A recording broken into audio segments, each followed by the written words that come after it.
आज की इस वीडियो में बात करेंगे कि पेटीएम पेमेंट बैंक जो है अब बैन हो रहा है। बैन होने का जो रीज़न है उस पर हम बात कर लिए हैं। इससे पिछले वाला वीडियो में आप लोग नहीं वीडियो देखे तो आई बटन और डिस्क्रिप्शन बॉक्स में दे देंगे, वहां पे जाकर के आप क्लिक करेंगे तो डायरेक्ट वीडियो को वॉच कर सकते हैं। इस वीडियो में हम बात करेंगे कि पेटीएम पेमेंट बैंक अब बैन हो रहा है तो हम लोगों को सावधानी क्या क्या बरतनी है।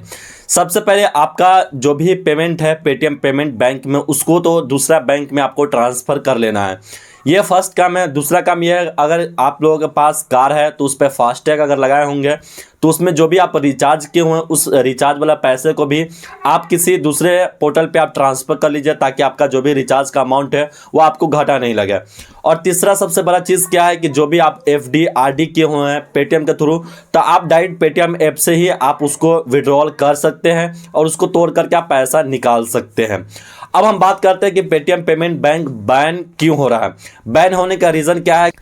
सरकार के अकॉर्डिंग अगर आप काम नहीं करेंगे तो आपको ऊपर जितना जल्दी जा रहे हैं उतना जल्दी आपको नीचे भी गिरा देगा, यह स्वाभाविक बात है।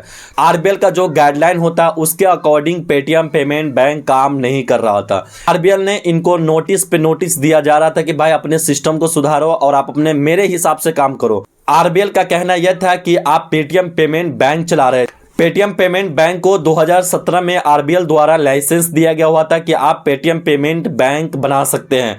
जब पेटीएम पेमेंट बैंक बना लिए हैं तो अब आरबीएल का जो भी नियम होता है गाइडलाइंस होता है उसके हिसाब से ही काम करना है, न कि आपका बैंक है तो आप अपने हिसाब से करेंगे, ऐसा कुछ नहीं है।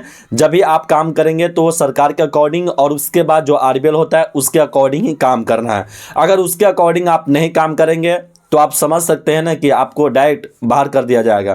तो अब वही हो रहा है पेटीएम पेमेंट बैंक के साथ, जो कि आरबीएल का जो भी गाइडलाइंस होता है इनको 2022 से ही इनके पास नोटिस दिया जा रहा था कि भाई आप अपना सुधारिए, नहीं सुधार रहे थे। उसके डायरेक्ट आरबीएल ने 2023 में इनको कह दिया कि भाई अब तुम्हारा सिस्टम हम नहीं संभाल सकते हैं, तुमको अब फाइन देना पड़ेगा। भाई नोटिस दे रहे, तुम बात नहीं समझ रहे हो ना, तब तुमको फाइन देना पड़ेगा।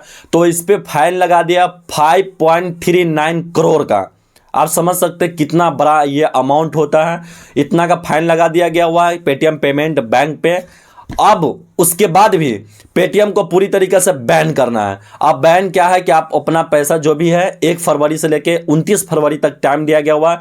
इसी बीच में जितने भी इसके वेरीफाइड कस्टमर हैं वो सब अपना अपना पैसा विड्रॉल दूसरा बैंक में आप कर लीजिए। अब इसमें इनका जो वेरीफाइड कस्टमर था वो 100 मिलियन, आप समझ सकते हैं कितना बड़ा नंबर है। 100 मिलियन वेरीफाइड कस्टमर है और सभी आप अपना पैसा निकालेंगे तो आप समझ सकते हैं कि पेटीएम कितना बड़ा लॉस में जाने वाला है। और इनका शेयर मार्केट का तो बातें मत कीजिए, शेयर तो इनका पूरी तरीके से गिर गया हुआ, क्योंकि पेटीएम का स्थिति पहले भी खराब हुआ करता था और अब पूरी तरीके से खराब हो गया है। तो यही सब रीज़न है पेटीएम को बैन होने का।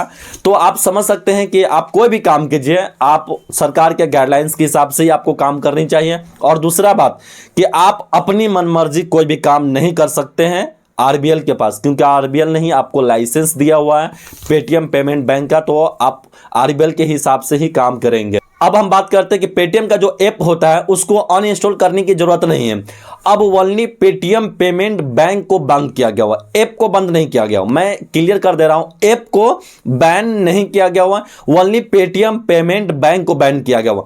अब इस तरीके से आप उसको यूज कर सकते हैं, जैसे कि फोन पे, गूगल पे, भीम पे और भी बहुत सारे ऐप है। जिस तरीके से आप यूज करते हैं ना उस हिसाब से आप इसको भी यूज कर सकते हैं। जस्ट इसमें आप अपना दूसरा कोई भी अकाउंट को ऐड करेंगे और उससे आप बैलेंस इंक्वायरी, फंड ट्रांसफर या फिर किसी को ट्रांसफर करना है या फिर कुछ बाय करना है, शॉपिंग वगैरह, वो सब आप कर सकते हैं। लेकिन जो बैंक वाला काम होता है जैसे फास्टैग हो गया, एफडी आरडी, बैंक अकाउंट खुलवाना, बंद करवाना, लेन देन करना, ये सब बैंक के थ्रू आप पेटीएम पेमेंट बैंक के थ्रू अब नहीं कर सकते हैं।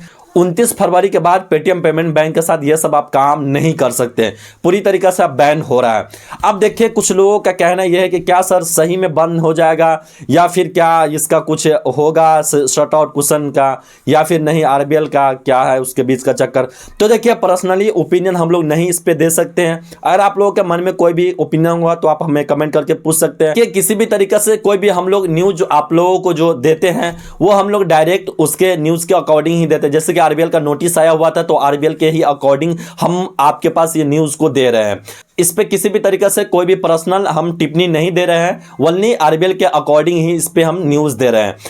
आरबीएल और पेटीएम पेमेंट बैंक के बीच अगर कुछ मामला को शॉर्ट आउट अगर हो जाता है कि नहीं भाई तुम्हारे ऊपर जो फाइन लगा वो तुम दे दो और जो मेरे नियम के अनुसार है काम करो, फिर से हम पेटीएम पेमेंट बैंक को चालू करेंगे और इस तरीके से तुम काम करना है। तो फिर अगर ऐसा कुछ न्यूज़ आता है मेरे पास कि पेटीएम पेमेंट बैंक सही से अब चलेगा, तो इस पे हम लोग आपके पास एक न्यूज़ देंगे।